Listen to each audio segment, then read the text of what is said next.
Olá, queridos. Como estão? Aqui nós estamos na nossa escola bíblica quadrangular. Mais uma aula sobre Salmos. Hoje falaremos sobre os Salmos dos degraus, ou Salmo dos graus. É nossa aula número 3. Aonde alguém poderia achar as mais finas palavras de alegria que não nos salmos de louvor e gratidão? Lá se pode olhar para dentro do coração de todos os santos, como se entrássemos num aprazível jardim. Sim, como se entrássemos no céu propriamente dito. Lá encontram-se flores agradáveis, representando os mais felizes pensamentos acerca de Deus, por causa de suas bênçãos. Por outro lado, aonde alguém poderia encontrar as mais profundas, mais angustiosas, mais doloridas palavras de tristeza que nos Salmos de Lamentação? Martinho Lutero, em Luther's Works, volume 35. Eu costumo chamar os Salmos, creio que não inapropriadamente, uma anatomia de todas as partes da alma, pois não há nenhuma emoção que não esteja aqui refletida, como se fosse um espelho. Outras partes da Escritura contêm os mandamentos que Deus desejava que seus servos anunciassem para nós. Mas aqui nos Salmos, os profetas anunciam a si mesmos como eles se dirigiam a Deus e abrem perante nós suas emoções mais íntimas, seus pensamentos e afeições que nos levam a cada um de nós a nos examinarmos a nós mesmos. Isso foi dito por João Calvino, que é um seguidor de Martinho Lutero, no Calvin's Commentaries.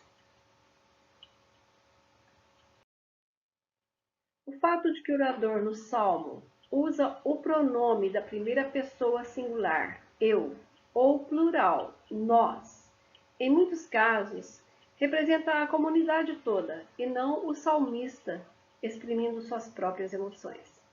Os cânticos de ascensões ou graduais eram projetados para os peregrinos que iam a Jerusalém. Os cânticos dos degraus, salmos de peregrinação, salmos de ascensões, das romagens ou da procissão ao santuário, é uma coleção de 15 salmos. Vão do 120 até o 134. E é considerada cânticos das ascensões. São chamados assim, esses 15 salmos. E essa coleção de salmos é considerada a coletânea menor, uma das coletâneas menores do nosso saltério, que é o nosso livro de salmos, que tem 150 salmos, e aqui nessa coletânea dos salmos dos degraus, nós temos apenas 15 salmos. O povo entoava estes salmos quando estava voltando a Jerusalém após o exílio babilônico, e também quando os judeus que moravam no estrangeiro subiam para Jerusalém nas festas anuais, como a Páscoa e a festa dos Pentecostes. Eles subiam. Os cânticos, das ascensões, eles sempre sobem. E a gente, quando vai para Jerusalém, nunca diz eu vou descer, eu vou subir. É a cidade sagrada, né? Está lá no céu. Pensa bem nisso, está lá no céu, né? Onde o Senhor diz que ele faria a nossa morada. Ele subiu e diz que lá ele faria a nossa morada. Então, Jerusalém é a cidade sagrada, como era e ainda é conhecida. Segundo a cultura judaica, você nunca desce para Jerusalém, independente de onde você estiver no globo terrestre. Não importa onde você esteja, você sempre vai subir. Mesmo que estejamos indo do norte para o sul, não importa, estaremos sempre subindo para Jerusalém, cidade sagrada do nosso Deus. Os salmos dos degraus não precisavam ser longos, e não são, né? Tem alguns que apenas têm 4 versículos. Algumas ascensões ou as peregrinações eram muito longas e por caminhos imperfeitos, nos quais as famílias precisavam enfrentar perigos e abismos muitas vezes. Agora você imagina você e sua família andando por caminhos que você ainda não conhece direito, por isso que eles iam muitos juntos, né? Eu lembro de uma passagem que fala que Maria e José estavam voltando de Jerusalém, estavam voltando porque eles moravam em Belém. Em Belém, não, em Nazaré, né? Era a casa deles. Então, nessa volta, Jesus ficou para trás. E quantas pessoas ficavam para trás? Porque era muita gente andando junto para evitar assaltos, perigos. Alguém se machucava, os outros socorriam, um ajudava o outro nessa caminhada tão difícil porque não havia estradas. Naquela época as estradas não estavam construídas, foi só depois no Império Romano que as estradas foram construídas, estradas estreitas feitas com pedras também, por onde o apóstolo Paulo caminhou muito, andou muito por ali, né? E nesse período, então, havia estrada, mas aqui já não havia, ainda não haviam estradas, né? Eram caminhos desertos, caminhos perigosos mesmo, com animais selvagens, que o povo tinha que enfrentar, as famílias enfrentavam tudo isso, e por isso eles oravam e buscavam o Senhor nessa caminhada. Em seu discurso poético, cada um destes salmos vai subindo até ao clímax final, como uma escada que você sobe, vai, sobe e sobe. Essa escada ela começa lá embaixo e vai subindo em emoções até o lugar mais alto que o salmista deseja chegar. O seu momento de maior intensidade emocional ou através de uma ação. Os salmos dos graus, cânticos de romagem ou cânticos dos degraus, não importa o nome que se dê a eles. São orações, uma conversa inteligente com Deus. Existe um padrão de ascensão entre esses salmos. Os montes, o templo, a alegria, o olhar colocado no Senhor, em Deus, o escape, porque os pés eram vacilantes nesses caminhos tortuosos, difíceis, o dia e a noite, que muitas vezes nos salmos são representados pelo sol e a lua.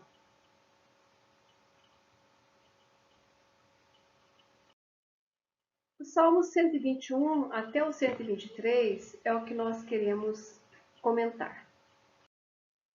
Causa um impacto em sua linguagem poética. O salmista antevê dificuldades e sonha com a alegria de chegar à presença do Senhor em sua casa. Cada palavra como que acompanha a ascensão, marca o ritmo de subida. Charles Spurgeon. Ele diz aqui que Deus é o fiel guarda dos homens, no Salmo 121.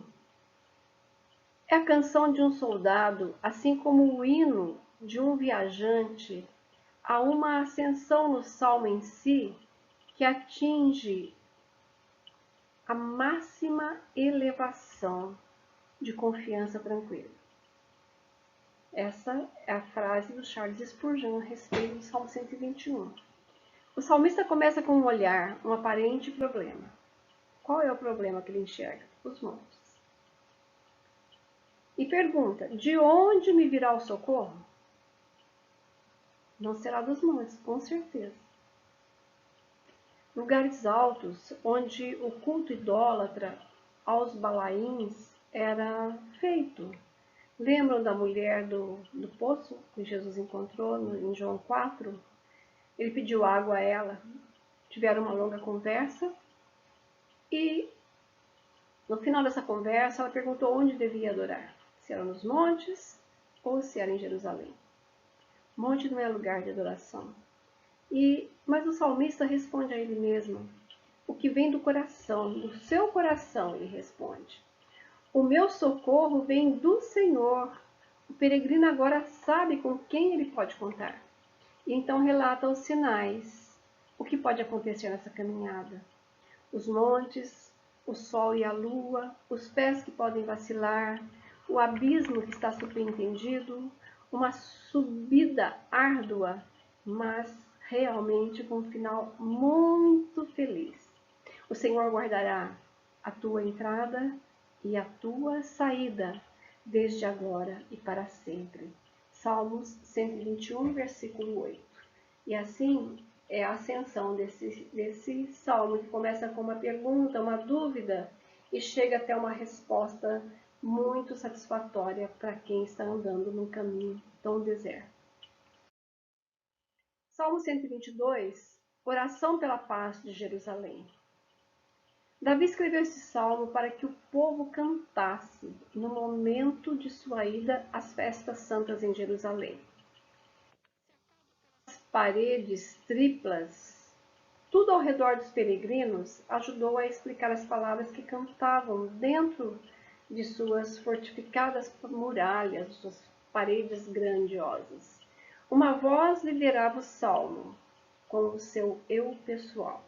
Uma pessoa cantava. Mas 10.000 irmãos e companheiros uniram-se ao primeiro músico e aumentaram o coro do canto responsivo, um canto que respondia. Alguém cantava e todo o povo respondia, como nós fazemos nas nossas igrejas. Há um ministro de louvor que chama a igreja para adorar. E essa adoração sai do coração, não é verdade? Charles H. Spurgeon. Novamente a frase dele. E aqui nós estamos no templo em Jerusalém. Este é o segundo templo que Zorobabel ajudou a reconstruir. Neemias reconstruiu o muro. Zorobabel reconstruiu este templo que havia sido destruído, o templo de Salomão, lá por Nabucodonosor. Lembra da invasão? Então, parece que o clímax aqui está no primeiro verso. Reproduz o contentamento espiritual, a emoção de Davi. É um salmo de peregrinação sobre o templo, que introduz movimento e também uma obrigação, como convém. Pararam os nossos pés junto às tuas portas, ó Jerusalém, cidade compacta, para onde sobem as tribos do Senhor, como convém, para renderem graças ao nome do Senhor. Já imaginam, no princípio da sua subida, a majestosa visão da casa do Senhor em Jerusalém. É magnífico, né? Deus é maravilhoso. No Salmo 123, o cântico de romagem, todo o salmo. Este salmo, como vocês veem, é muito curto e, portanto, exemplo muito adequado para demonstrar a força da oração, não consistir em muitas palavras, mas no fervor do Espírito. Pois questões grandiosas e sérias podem ser elaboradas em poucas palavras se procedem do Espírito e dos inexprimíveis gemidos do coração. Especialmente quando nossa necessidade é tal que não suportará alguma oração longa. Toda oração é longa o suficiente se for fervorosa e proceder de um coração que compreende a necessidade dos santos. Martinho Lutero. Aqui ele está novinho. Em apenas 4 versos. O Salmo 123, ele se salienta o olhar do peregrino e a sua dependência dos favores divinos. No versículo 2, ele fala: assim como os olhos dos servos atentam para as mãos dos seus senhores. Aí coloquei uma mãozinha ali que vai mostrar um coraçãozinho, né? A gente está feliz, a gente manda coração, beijinho e tal. Sempre a gente usa a mão, um abraço, né? Um abraço. A gente mostra com as mãos tantas coisas. E o povo do Oriente, ele não fala demais e nem tão rápido como a gente fala por aqui. Mas os servos ficam esperando um sinal da mão do seu patrão, né? Para que ele faça as coisas. Ele fica lá observando, esperando que o patrão dê uma ordem. Mas ele não fala normalmente, ele instrui com os sinais de suas mãos. E os servos conhecem cada sinal que ele dá. Para servir o jantar, para retirar o jantar, para servir um prato especial, para lavar uma roupa, para fazer qualquer coisa, eles estão lá disponíveis e esperam os sinais que virão. Nossos olhos, porém, estão fitos, mas estão fitos no Senhor, não é? Estar fito é mais do que olhar, não é só olhar. É firmar o olho. Eu quero ver as... Hã? Eu quero ver os detalhes.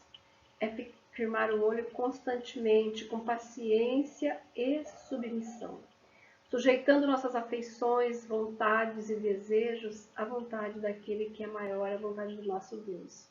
Fitar é esperar que ele resolva todas as nossas questões. Os versículos 3 e 4 está assim: pois estamos sobremodo fartos de desprezo. Eles conseguiam suportar um pouquinho de desprezo, mas agora já estavam satisfeitos e cansados. Ser injustamente desprezado pelos seus semelhantes é um dos sofrimentos mais cruéis que um homem pode sofrer ou suportar. Você concorda comigo? Existe uma referência histórica à zombaria do povo de Deus quando começou a reconstrução do muro em Jerusalém. Vocês lembram essa história, Neemias? Muitas vezes nós pregamos na igreja a respeito disso, principalmente para a nossa liderança. Então, em Neemias 2,19, que eu vou ler aqui para vocês, está assim: mas quando ouviram isto, eu vou ler o 18 primeiro. Então eu lhes contei como a mão do meu Deus foi boa sobre mim, bem como as palavras que o rei me tinha falado. E eles disseram: levantemo-nos e edifiquemo-nos. Assim eles fortaleceram as suas mãos para esta boa obra. Mas quando ouviram isto, Sambalate e Tobias, o servo amonita, e Gesem, o árabe, riram de nós por escárnio e nos desprezaram e disseram: que é isto? Que coisa é esta que fazeis? Quereis rebelar-vos contra o rei? E aí você vai ver de novo, no capítulo 4, versículos 1 a 9, a campanha de maledicência de Sambalate e Tobias, e também em Neemias 6. Você vai ver, leia depois se você não se lembra ou quer se lembrar, leia de novo essas passagens para você poder entender o que o povo sofreu na construção, na reconstrução dos muros de Jerusalém. Eles estavam tão animados com aquilo que estavam para fazer e de repente alguém chegou para interferir naquela boa obra que o Senhor tinha colocado no coração do servo dele. Sendo repletos de comunhão, o desprezo correrá de nós e nunca será capaz de nos preencher com seu vinagre mordaz. Charles Spurgeon escreveu a respeito desse salmo. Aqui terminamos a nossa aula. Que ela seja para vocês, como foi para mim, um grande aprendizado. Que o Senhor te abençoe. E damos graças a Deus por todas essas coisas. Amém.